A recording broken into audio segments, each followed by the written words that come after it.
All right, so here we are. Welcome to Mars Radio. We are sitting down with Tyler LaForce. Go ahead and introduce yourself to everybody. Let them know what it is exactly that you do. What's up? My name's Tyler LaForce. I'm born and raised in Modesto, California. I'm an upcoming engineer, producer, and artist. Out here just trying to help out everybody get up in the music industry, get a little name for themselves going. All right, cool. So you were born in Modesto? Yup, born and raised. This is where you were raised? Yup. What can you tell the people about Modesto that the average person might not know? It's grimy out here, and there really ain't shit to do but make music or be in the streets, so you kinda gotta pick a side if you're out here like that. Okay. And how was your upbringing? I mean, Did you come from a broken home, a two-parent home, rich home, poor home? Were you in the streets? Were you in sports? When I was younger, I was in the streets with my mama, but then I got adopted when I was about 8 years old. And So who adopted you? This older gentleman. He's a real cool dude. So why were you up for adoption? My mom was using a lot of drugs at the time. Okay, so when you were younger, you were in a house where your mom was doing drugs and stuff. Yeah. And then that led to the state or family members or somebody stepping in and saying, hey, you can't raise him. So then you were put up for adoption and somebody snatched you up and took you in. Yeah. Okay. And what kind of effect do you think that had on your life being taken away from your mom at a young age? I mean, it was real hard. Wasn't easy growing up without my mama after about 8 years old. So you were 8 when you were taken from your mom? That was when I was adopted, but before it was like I could only see her sometimes for a few years. But Did they tell you what was going on, or what were you thinking that was happening? I mean, I knew it was going on. It wasn't hard to tell. So at a young age, you were able to look around and see your life's different than the average person? Yeah. I mean, because most kids go to school and say, oh, we went to the movies this weekend, or we had sleepovers, and you're dealing with your mom on drugs and shit. Yeah, dealing with mom spun out and shit. But Okay. it is what it is. I love her to death now. She clean now. Of course, that's your mama, right? You only get one? Only get one of them. Right? Shit. Everybody fucks up. So as long as she gives a shit about you, all the rest of the demons she could overcome. It's that love. The love has to be there, and if the love's there, then all we could do is say, hey, that's my family, and just rock with them. Right. So you grew up being adopted, and what could you tell us about the gentleman that took you in? He's a real nice guy. Older gentleman, a lawyer. He's a real good guy. So did he have any other kids, or was it just you and him in the house? Just me and him in the house. Just you and him in the house. So you went out of a bad situation with your mom being around drugs. Did this gentleman teach you how to be a man and put some reinforcements in your life? Yeah, he really taught me good. Taught me how to stay out of trouble, keep a straight head on my shoulders. Okay, so it seemed like it was a bad situation, but was that like a blessing in disguise? Maybe. Yeah, to me it was a blessing in disguise. Because if it weren't for everything that happened, I wouldn't be where I am today. You know what I'm saying? Okay, cool. So you look at it as a positive way, being taken out of a bad situation, put into a better one. I mean, yeah, that's all we can look at things at the end. I mean, if you can't take the positive out of the bad, then shit, everything's just gonna be bad. I feel it. So you grew up, and then you became a teenager, and you started dibbling and dabbling a little bit, but you found your way making yourself back out of the streets. What was it about music that drifted you over that way? I don't know. I just always had this love for music. My birth father, he was actually an engineer, producer, artist, same as I am now, and kind of just feels like it's in my blood. Like there's a calling for it, you know? So you had music in your blood? Yeah. Okay. So once you got that calling, what did you immediately think you were going to do? A producer? You were going to be an artist? I first thought I was going to be an artist. I started rapping when I was like 13 years old. You remember your first rap? Yeah, that shit was ass. It wasn't any good, huh? That shit was ass. Okay, But so you wanted to be a rapper right away. I just kept going, and I mean, it sounded just terrible, so I said to myself, I gotta learn how to mix this stuff, make it sound good. And then once I started doing it for myself, all the homies, they wanted me to start doing it for them, and I thought that shit was just hella fun. So I just ran with it, and then from there it's just built up. Started producing, making beats. Now I'm doing music videos and cover art. You know what I mean? So what I'm hearing is it wasn't working at first and you had to find another avenue. Tell us about why you decided to get into engineering when your first true passion, or what you thought was your first love, was being an artist. My love still is being an artist, but I needed to make some money, so I got out there and started doing studio time, mixing and mastering, cover arts, and music videos just to make a little bit of extra cash. But I ended up falling in love with it after a while. So Okay, so there's a very valuable gem here that most people might not notice. What I'm hearing from you is it wasn't working, but you still wanted to do music, so you found another part of the music that you could get in, which is still overall going to improve your skills as an artist. exactly. Most artists think that you just go to the studio and then that's done. You just record it. They don't understand how serious mixing and mastering and even engineering is when it comes to the vocals and everything. Do you think that was a blessing in disguise for you to learn how to mix and master and everything, rather than just Definitely. being an artist? Definitely. And why is that? Well, now that I know how to mix and master, it kind of breaks the music down. You understand the music a lot more, the ins and outs, how it works. And it's not just like listening to a song now. I break down every little sound in my head that I hear from it. And it's just a different way to hear music. And now it's a lot easier to help spread music, a lot easier to get music out for people because of all the time and effort that I put into it. So would you consider maybe engineering or even mixing and mastering kind of like building the foundation on your house? Yes. It might not be the first thing that you do, but it's one of the most important, and the rest of it could just fall down if it's not good. I mean, you could have the best song in the world, but if it's not mixed, You can have the best song in the world, but if it's not mixed right or sounds like trash, nobody's gonna listen to it. nobody's gonna listen. Okay, so you got that as a blessing now. So do you think that that puts you in an advantage versus the average artist that doesn't have that as their background? Yeah, there is an advantage to it. Like I don't have to go out and pay for studio time if I want to record, and now I can network a lot more. I meet a lot of artists every day, and it's just a way to stay in the music 100% of the time.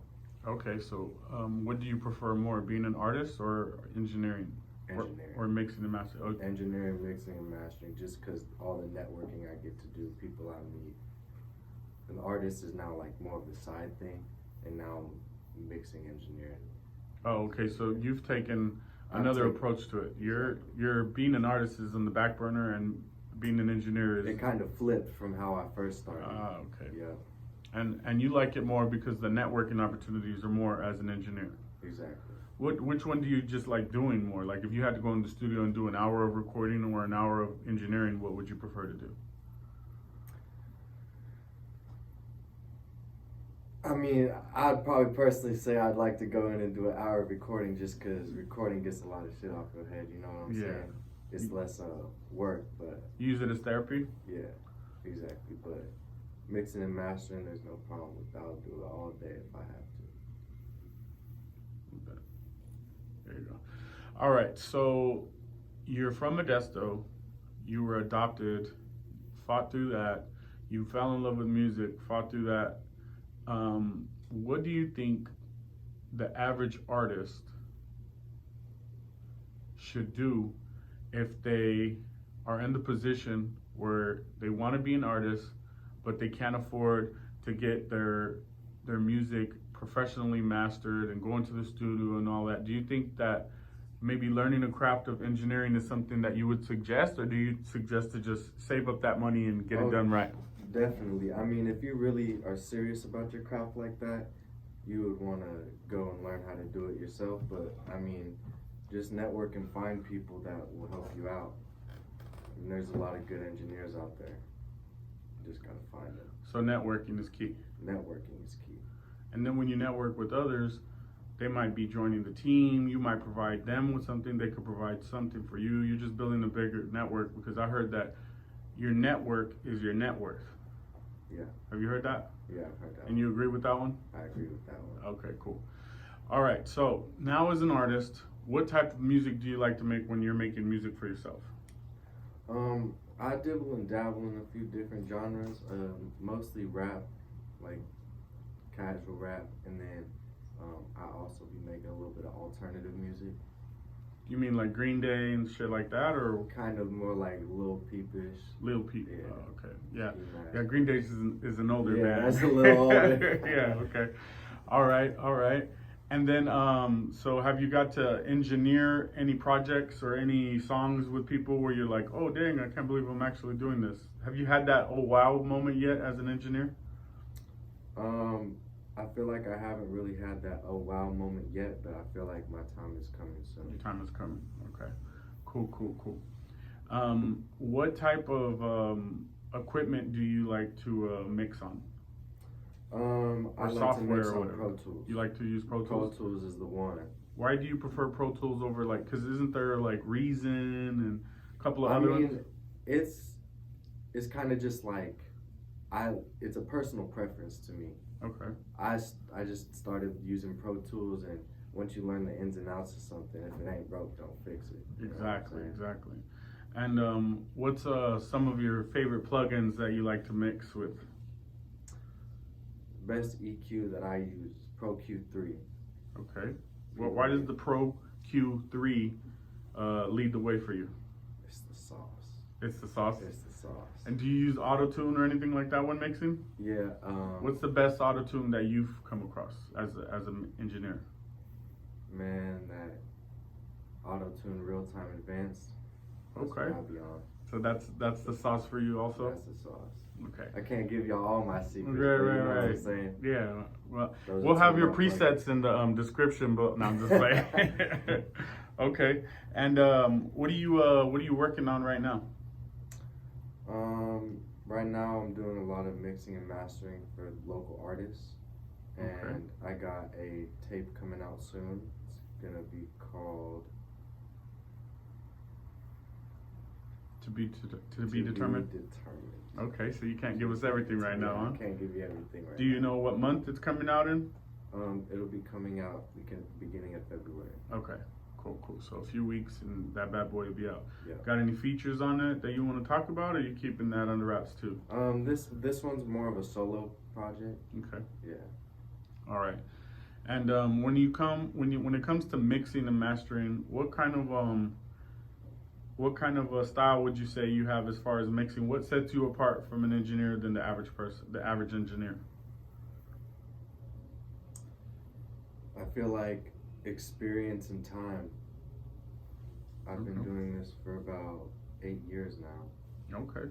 So, I mean, if you're not out in the field doing the work, it's just, you could go on YouTube all day and search up how to do it, but if you're not actually recording people and going through the processes of it, it's a lot harder to get through it. So the best way is just to keep doing it. Keep doing it, don't give up on it. Okay. Because there's a big learning curve when it comes to mixing and mastering music. It's like a new language. It's just a sound. It's As just long a as sound. that sound sounds right, you know when it sounds right and it hits your ears right. Okay. All right. Who are you listening to right now as far as music? Man, I've been slapping all them EVK boys lately. They've Yep. been going hard. Which ones? Jock, Trey B, Juvie Jew's going crazy. Yeah. Out here, Young Demo the Prince, Mm-hmm. he's been going crazy. LP9 400. So a lot of Stockton boys, huh? Yeah. That's Local what's up. Oakland, Stockton. That's Berkeley. what's up. That's what's up. Anything you want to leave your people or your fans and supporters with before we head out of here? Man, just whatever you're doing in life, don't give up.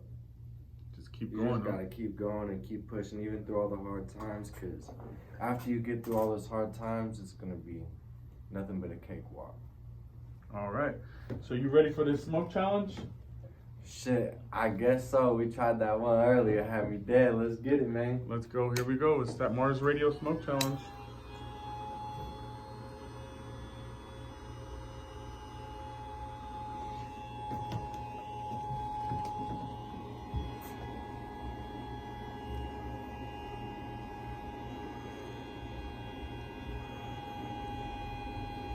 How you liking that?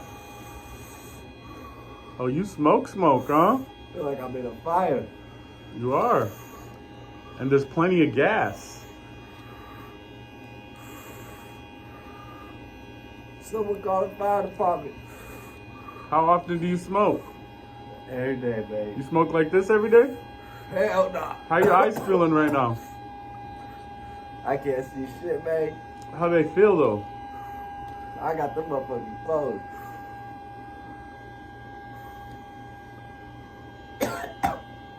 I know you ain't tapping out. Hell nah. Give a shout out to Mars Radio. Shout out to Mars Radio. We Shout out. out to the 209. Tyler LaForce, it's Mars Radio, and we're out.